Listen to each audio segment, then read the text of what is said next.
Hai guys, buat kalian yang pengen tahu tentang review biaya hidup di Australia itu kayak gimana, bisa tontonin terus sampai habis ya.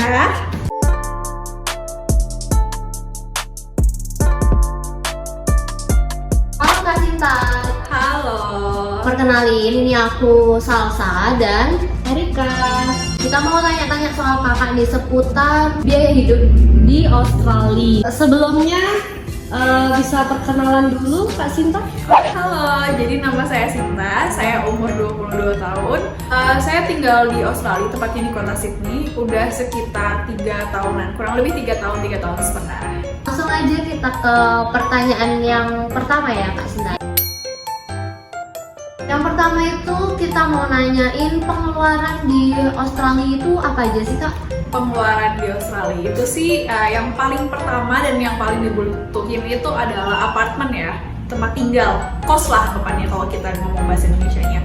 Jadi di sana itu untuk pengeluaran apartemen itu bayarannya per minggu ya, bukan per bulan kayak di Indonesia. Jadi di sana itu per minggu itu harganya sekitar $160 itu yang paling murah. Jadi minimal itu $160 per minggu. Tapi untuk aku sendiri, aku kan milihnya itu yang lebih bagusan apartemennya. Itu biasanya sekitar $200 sampai $250. Nanti aku juga isiin video apartemen aku sendiri. Bisa kan? Bisa dimasukin ya? Bisa dong. Biar nanti kalian juga ada gambaran kayak yang harga $250 tuh bedanya kayak gimana sih kelihatannya gitu.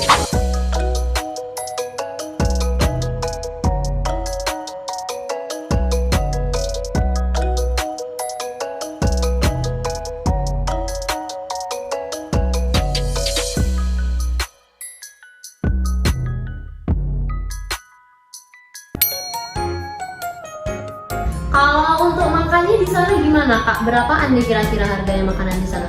Oke, jadi kalau untuk biaya makan di sana itu ada 2 tipe guys. Antara kalian yang pertama mau beli groceries kayak belanja mingguan gitu dan kalian masak di rumah, atau yang kedua kalian bisa beli di luar, which means pasti lebih mahal ya. Kalau biasanya untuk sekedar masak di rumah yang beli groceries gitu, itu seminggu itu habis sekitar $100 sampai $150 lah, tergantung seberapa sering kalian masak dan seberapa banyak menu masakan yang mau kalian buat selama seminggu itu. Untuk transportnya di sana itu kayak gimana sih Kak? Mahal nggak? Kalau di sana itu kan kita tiap hari mostly pasti kerja ya, dan untuk pergi kerja itu kan kita pasti perlu transport. Di sana kan semuanya menggunakan public transport ya. Biasanya ngisi itu kan per minggu. Per minggu itu maksimal ngisi $50.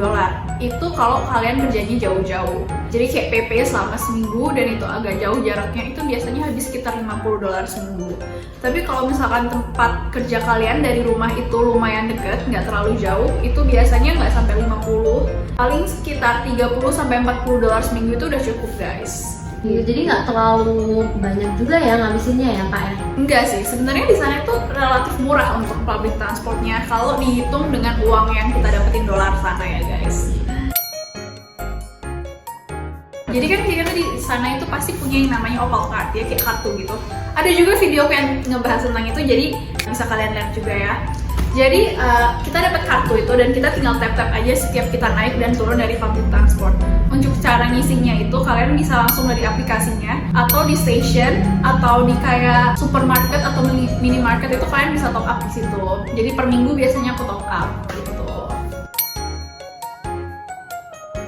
Oke Kak, kalau pakai student visa kan harus bayar sekolah. Nah itu kira-kira berapa biaya sekolahnya ya Kak? Oke, betul. Jadi kalau misalkan kita biasanya berangkat ke sana itu kan apply student visa supaya kita bisa dapat legal untuk bekerja ya, karena di sana student visa itu kan legal untuk kerja.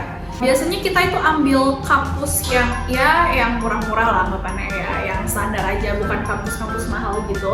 Itu biasanya bayar itu tiap term. Satu term itu 3 bulan guys.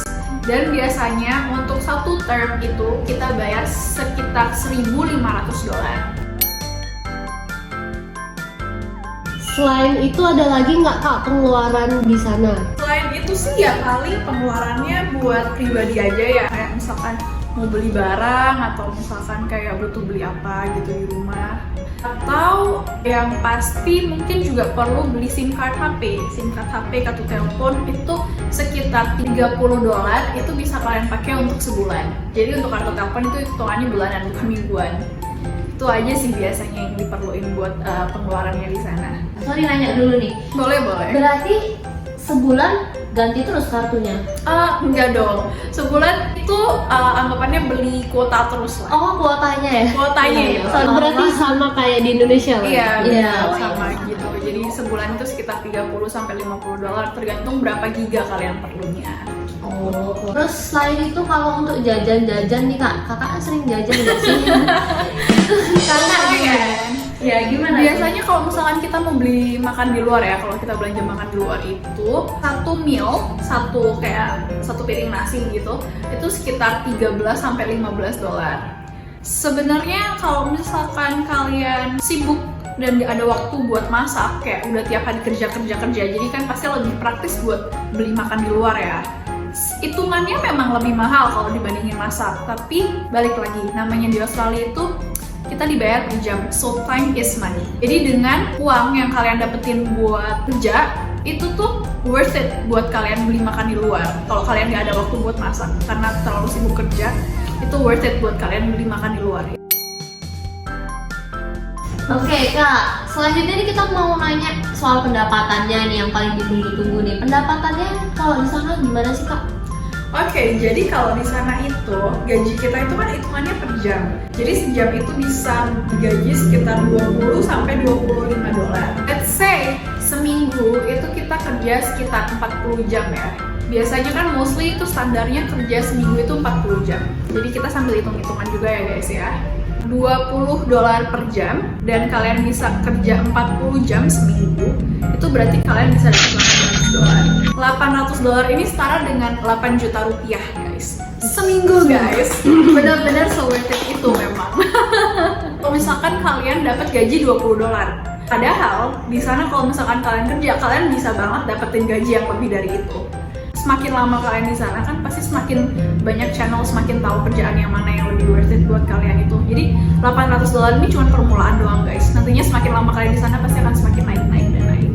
Kalau misalkan kita mau hitung-hitungan ya, kita hitung-hitungan. Jadi kita dapat $800 per minggu. Terus tadi dikurangin apartemen biasanya sekitar paling murah itu 160 ya kan. Itu jadi masih ada $640. Let's say kita makan sama transport itu sekitar $150. Jadi kalian bisa masih nabung $490. Ya, jelek-jelekan buletin aja jadi $500 lah ya. Itu seminggu. $500 seminggu itu setara dengan 5 juta rupiah. Itu yang bisa kalian tabung. Udah bersih itu kalian pegang $500 atau 5 juta rupiah seminggunya. Dan menurutku memang Australia salah satu tempat di mana kalian itu bisa mendapatkan gaji yang tinggi kalau dibandingin ke negara-negara luar lainnya. Gambaran untuk balik modal berapa lama kak? Jadi memang ya kalau namanya berangkat ke Australia itu pasti nggak murah ya guys. Kita tahu sendiri memang regulasinya kan banyak dan memang harganya nggak murah untuk bisa nembusin visanya karena nggak gampang gitu loh, lumayan termasuk salah satu negara yang susah kan. Nah kalau kita ngitungin uang buat balik modal let's say, atau bahasa Inggrisnya break even point ya. Jadi dari yang tadi aku cerita itu let's say kita bisa dalam seminggu itu nabung sekitar $500. $500 ini 5 juta. Dalam satu bulan berarti kan $500 dikali 4 itu bisa $2.000. Ini dalam seminggu. $2.000 ini sekitar 20 juta ya guys. Itu bisa kalian dapatkan dalam nabung selama 1 bulan. Let's say kita berangkat ke Australia itu biasanya bayar sekitar 100 juta lah ya, let's say 100 juta atau $10.000 itu dibagi $2.000 5 bulan. Jadi butuh waktu sekitar 5 bulanan kalian kerja di sana untuk bisa ngumpulin uang 100 juta. 5 bulan aja guys sudah bisa dapat 100 juta. Dan dengan 5 bulan itu kan anggapannya modal buat kalian berangkat pertama itu kan udah balik ya, udah selesai kan. Jadi setelah itu untuk bulan ke-6, ke-7 dan selanjutnya itu kalian cuma ngumpulin uang yang buat kalian tabung sendiri aja buat nantinya kalian ke sana gitu. Kalau di sana itu biasanya visanya dapat sekitar minimal 2 tahun. 2 tahun. Jadi 5 bulan pertama kalian ngumpulin uang buat balikin modal, dan setelahnya sekitar 6 bulan sampai 1 tahun setengah ke depannya kalian cuman ngumpulin uang buat tabungan kalian sendiri aja. Jadi itu aja sih tentang gambaran pendapatan dan pengeluaran dan juga tabungan yang bisa kalian dapetin selama kalian hidup di Australia. Untuk review biaya hidupnya, gajinya berapa sih? Biasanya pertanyaannya sekitar segitu-segitu aja. Terima kasih banget loh Kak udah mau hadir di sini dan berbagi ilmu yang sangat bermanfaat sih. Pengalaman yang benar-benar bermanfaat buat kita. Thank you banget ya Kak Sinta. Thank you, makasih. Sampai ketemu lagi. Terima kasih telah menonton video ini. Jangan lupa untuk like, komen, dan subscribe. Tonton juga video kami yang lainnya untuk mendapatkan informasi seputar keberangkatan dan kehidupan di Australia.